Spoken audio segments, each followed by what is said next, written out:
Yeshua, l'agneau de Dieu. Le lendemain, on parle de Jean-Baptiste, il vit Yeshua s'approcher de lui et dit, voici l'agneau de Dieu qui ôte le péché du monde. Dans Jean chapitre 1 verset 29. Sous la loi de l'ancienne alliance, lorsque quelqu'un commettait un péché, il devait offrir un sacrifice pour obtenir le pardon.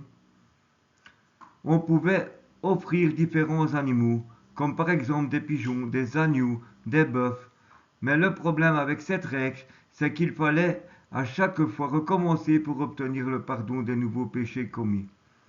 En venant sur la terre, Yeshua avait pour but de sauver les hommes, et comme sans effusion de sang, il n'y a pas de pardon, dans Hébreux 9, 22, le seul moyen pour nous d'être sauvés, c'est qu'il y ait un être qui offre sa vie à notre place.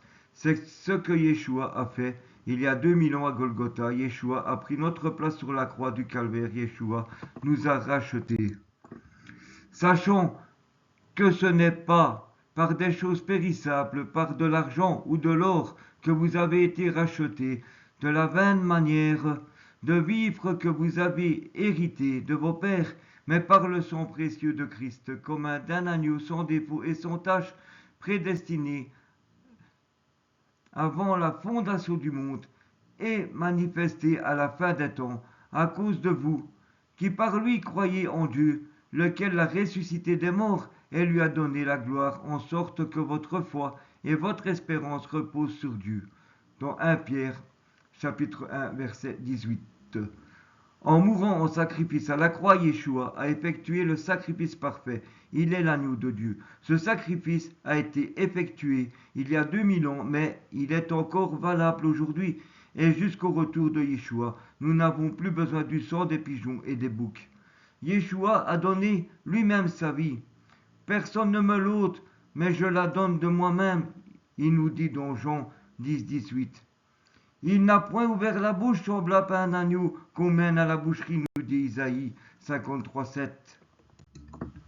Yeshua a tout accompli à la croix. Il s'est humilié lui-même, se rendant obéissant jusqu'à la mort, même jusqu'à la mort de la croix. C'est pourquoi aussi Dieu l'a souverainement élevé et lui a donné le nom qui est au-dessus de tout nom, dans Philippiens 2, 8.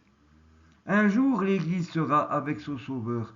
Réjouissons-nous et soyons dans l'allégresse, et donnons-lui gloire, car les noces de l'agneau sont venues, et son épouse s'est préparée, et il lui a été donné de se revêtir d'un fin lin, éclatant, pur, car le fin lin, ce sont les œuvres justes des saints.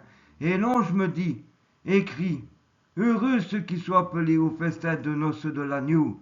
Et il me dit, ces paroles sont les véritables paroles de Dieu, dans Apocalypse 19, 7. Réjouissons-nous de la grâce que Dieu veut encore aujourd'hui nous offrir. Cela est bon et agréable devant Dieu notre Sauveur, qui veut que tous les hommes soient sauvés et parviennent à la connaissance de la vérité, dans 1 Timothée, chapitre 2, versets 3 et 4. Dieu t'invite dès aujourd'hui à accepter Yeshua comme ton Sauveur et Seigneur personnel. Prions. Yeshua, je reconnais que je suis pécheur de nature et que j'ai besoin de ton pardon. Yeshua, je te remercie d'être l'agneau de Dieu, d'avoir pris ma place à la croix. Je t'accepte aujourd'hui comme mon sauveur et Seigneur personnel. Je désire te suivre et t'obéir. Yeshua, je te remercie de tout mon cœur pour ton pardon, pour ta paix et ta grâce. Amen. Auteur inconnu. Soyez bénis.